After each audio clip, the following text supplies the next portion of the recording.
very important. I actually interviewed about a month and a half ago an illegal immigrant, actually on a path to citizenship now thanks to marriage. And they were very honest with me, and they said that during this journey, and they particularly came from Guatemala, that it was more harrowing to go through Mexico because the Mexico police kept trying to stop the flow of illegal immigration. And once you get to America, it's essentially a finish line because it's so organized and it's so systemic. So even though this individual entered in through California, and as soon as you get into America, an SUV is waiting. She told me it took her to a location, a house, basically a safe house, and then a bunch of Americans come and transport the illegal immigrants to various states. So I just want to say this. She entered in through California, and then 150 of them were broken up into 3 states. Those 3 states were Texas, Tennessee, and Virginia. She went to Virginia, and her friends went to Texas. Her friends went to Texas and to Tennessee. That's a fascinating, crucial piece of this. Now, she entered this country 10 years ago, right?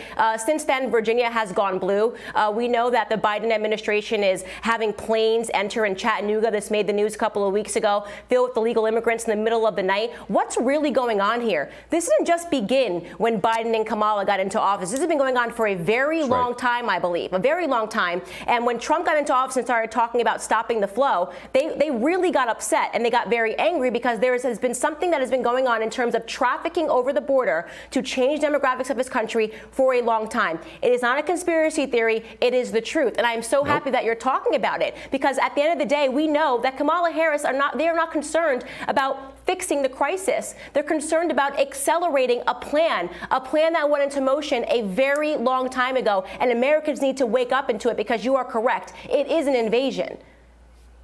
And there's nothing truer than what you just said, and it has its roots in political calculations, nothing to do with human rights or racial diversity or ending sexism or any of that. So that's all a diversion. This is about changing the political balance of the country. It's been going on a long time. And they get hysterical because it's absolutely true. And in their lucid moments, they brag about it. I mean, they don't hide this, do they? No, they don't. And you're right. They get hysterical because they don't want people to listen to what we're talking about. You know, I'm a black American. I'm not sitting here trying to have this discussion because I don't want more brown people in this country. I don't care about brown people coming in this country. In fact, Tucker, if you want more brown people in this country, why don't we get more legal immigrants from Africa? I think they represent about only 2% of the immigrants that are coming into this country. This is not about brown people or fear of having brown people. This is about we not wanting our system to be criminal. That AOC is actually doing a very good job because what her job is to act and to pretend and to distract while they work. The Democrats are working. I've said this in this program before, and I will say it again in very clear terms. They are working to federalize the police force. The Democrats are working to federalize the police force. Okay, so what AOC is doing right now is making sure that people don't pay attention to the crime and pay attention to instead the white supremacy boogeyman. It's the same thing when you look at Kamala Harris. Everyone's, oh my gosh, what's she doing? Nothing at the border. Yes, nothing at the border is Kamala Harris's job. Her job is to make sure there's an influx of illegals coming in. The Democrats are winning right now. So at the same time that we're mocking her, we have to recognize that AOC is actually winning because she's accomplishing what she's meant to accomplish. Get people focused on white supremacy. Get people focused on the insurrectionists while at the same time they federalize the police force and they change the fundamental demographics of this country to make sure that they can also simultaneously federalize elections down the line. And now they're going to, quote, solve the problem. What are the chances their solutions make them more powerful?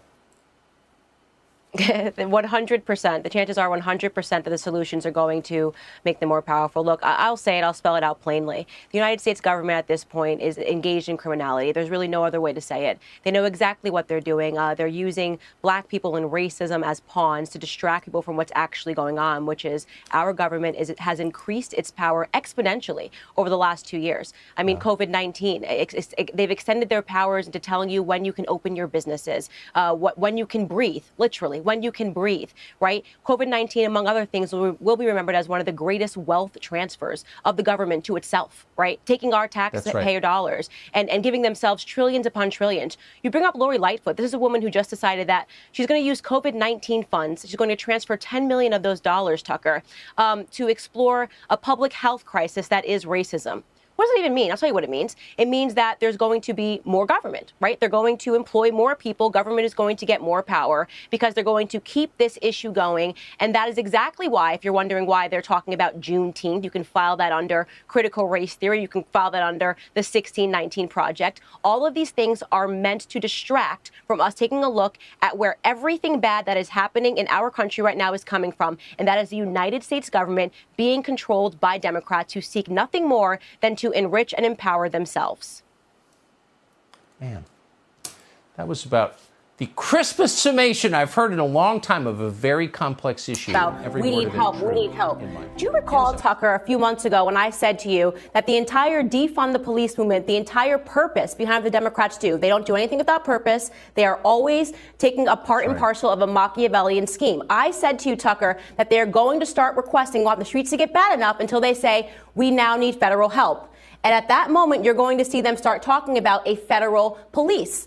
I believe that has been the long game the Democrats have been playing. This is why they have been undermining the local police at every second, because they are looking to give more power to the federal government. This is what is happening in Biden's America. Tried to do live what the media does all the time to Republicans, to our president, and to conservatives, which you tried to manipulate what I said to fit your narrative, okay?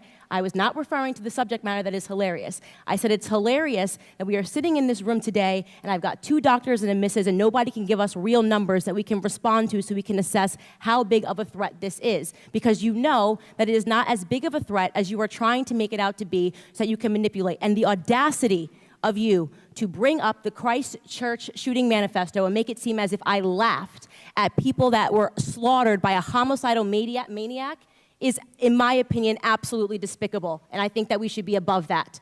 To try to assign reality or any meaning to a homicidal maniac writing a manifesto, which, by the way, let the record show, also stated Spyro the Dragon, the child's cartoon, as a source of inspiration. He also cited Nelson Mandela as a source of information. I don't think that Nelson Mandela has inspired mosque shootings. You can correct me if you think I'm wrong.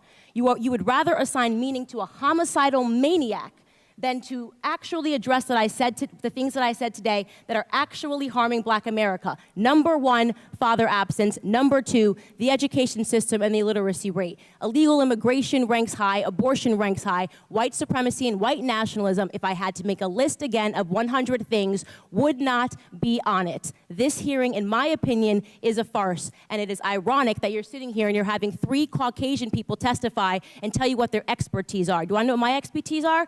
Black in America. I've been Black in America my whole life, all 30 years, and I can tell you that you guys have done the exact same thing every 4 years ahead of an election cycle, and it needs to stop. I'll yield back. Thank you, Mr. Meadows. And now A remarkable day because it was the day that we watched Democrats and liberals, the ones who have been shrieking about sexism, misogyny, and the need for more feminism, turn into passionate defenders of the state of Iran. The country whose constitution quite literally states that a woman's life is worth half that of a man's. A country where women are punished by law for up to 10 years in prison if they are caught not wearing a veil, suddenly became the apple of the left's eye. Of course, the war never happened, but in the midst of their delirium, a tweet went out from resident anti-American Colin Kaepernick. And the tweet read, exactly, and I quote, "There is nothing new about American attacks against Black and brown people for the expansion of American imperialism. America has always sanctioned and besieged Black and brown bodies. American militarism is the weapon wielded by American imperialists to enforce its policing and plundering of the non-white world," end quote. Fascinating. A rant about Black and brown bodies being imperialized, a word that I must assume Colin either doesn't know the definition or the history of, used in defense of Iran. Country of brown and Black bodies used to be known as Persia, and rather unfortunately for his implied thesis regarding their perpetual victimhood at the hands of white people, Persia used to be an empire, quite literally an imperial dynasty for 200 years, almost as long as America has been alive. It was once the most powerful state in the world, imperializing regions from Egypt to India, regions of, you guessed it, Black and brown people.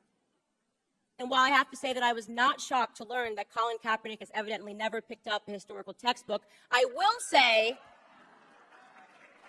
I will say that I was shocked, but he hadn't at the very least seen the movie 300. A little movie where the black and brown bodies are looking to imperialize the white bodies in Greece. Maybe he thought it was all made up and fiction. Or maybe Colin Kaepernick isn't earning millions to tell the truth.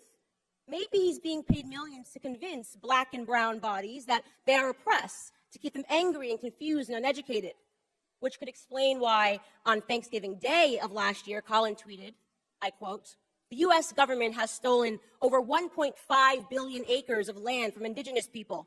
Thank you to my indigenous family. I am with you now and always," end quote. Holiday tweets are his favorite, by the way. On the 4th of July, he tweeted, what to the American slave is your 4th of July? Co-opting, by the way, a Frederick Douglass quote and stripping it of its original context to convey the idea that blacks owe this country not a moment of celebration. I'm talking about Colin because the picture that he is painting is clear, and I'm using him as an example because it is so in line with the overall opinion that we are seeing come from the left today, an opinion that America is a horribly racist country whose guilt cannot be untethered from her period of slavery, which is interesting because if slavery is an everlasting sin from white men, why was Colin so clearly able to forgive that sin from American indigenous people, his quote-unquote family? That's an inconvenient truth. You see, the sin of slavery was not brought to this continent by white Europeans, as the left would have us imagine. Slavery existed everywhere in the world, including here since the dawn of humanity. Different Native American tribes weren't sitting around kumbayaing over a fireplace. They were trying to imperialize one another. They would enslave their war captives into labor. They would sometimes sell their own children. They tortured others as a part of their religious rites. And depending on which tribe you were in, cannibalism was even the commonplace. Indians. Now, I want to be clear here that my purpose in sharing all of that is not to issue some sweeping condemnation of Native American Indians, nor is it to offer up a vindication for the murderous actions of the early colonists. My purpose here is to simply tell the truth about the history of all men of days past.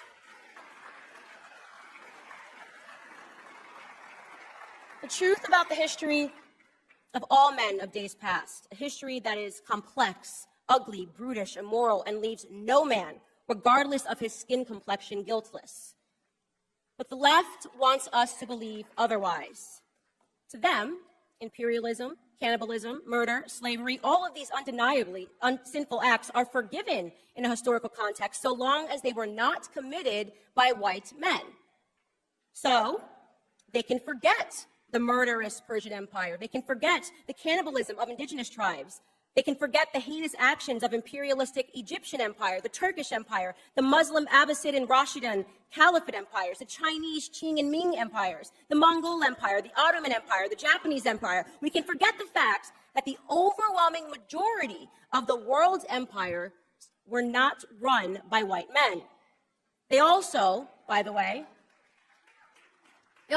choose to forget the fact that the first to abolish the practice of slavery was Great Britain.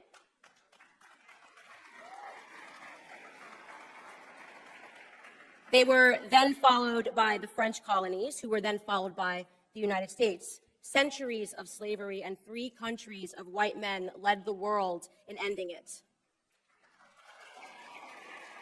No. Don't clap. You're supposed to forget it. You're supposed to forget it because leftist indoctrination teaches us today that it only really mattered. Slavery only really mattered when they did it. The white man's history needs to never, ever be forgotten. But what if we're not talking about history? What if we're talking about present? What if we're talking about today? People like Colin Kaepernick hate America right now, and that hatred is rooted in some intangible concept of the present sin of our country's mere existence. Surely that must be the reason why on the 4th of July, Colin also tweeted, "How can we truly celebrate independence on a day that intentionally robbed our ancestors of theirs? To find my independence, I went home," end quote. He was referring to Africa. Colin took a trip to Ghana because, in his own words, he wanted to see what his people saw before they were forcefully taken away. And I really want to pause and drive this point home, so let me restate it. In lieu of celebrating his independence in America, Colin got on a plane and went to Africa, a continent upon which he found better grounds for celebration, which is interesting. It's interesting because currently, today in Africa, there are close to 700,000 slaves, and this is going to shock the heck out of the too woke to see what's in front of them crowd, but they are not being enslaved by white people. They are being enslaved by other Africans. Child soldiers, human trafficking, forced labor all exist within the same sub-Saharan region that the transatlantic slave trade took place. African bodies are being sold today like they were being sold then, and they are not being purchased by any country of predominantly white men. It's a wonder that Colin never mentioned that in Ghana today, his beloved country of emotional reprieve from the horror of America, 20,000 children live in slavery to support the fishing industry along Lake Volta. In fact, it was leftist network CNN that covered the story last year when a boy was rescued from slavery and had explained to them that while in captivity, he was made to work tirelessly, and that if the famished children were caught trying to eat the fish, they were beaten so senselessly that they wished that they had never been born. Why didn't Colin mention any of this? Why haven't any of the alleged courageous leaders on Black issues of oppression mentioned any of this? I know, because they aren't leaders at all. They're all extortionists.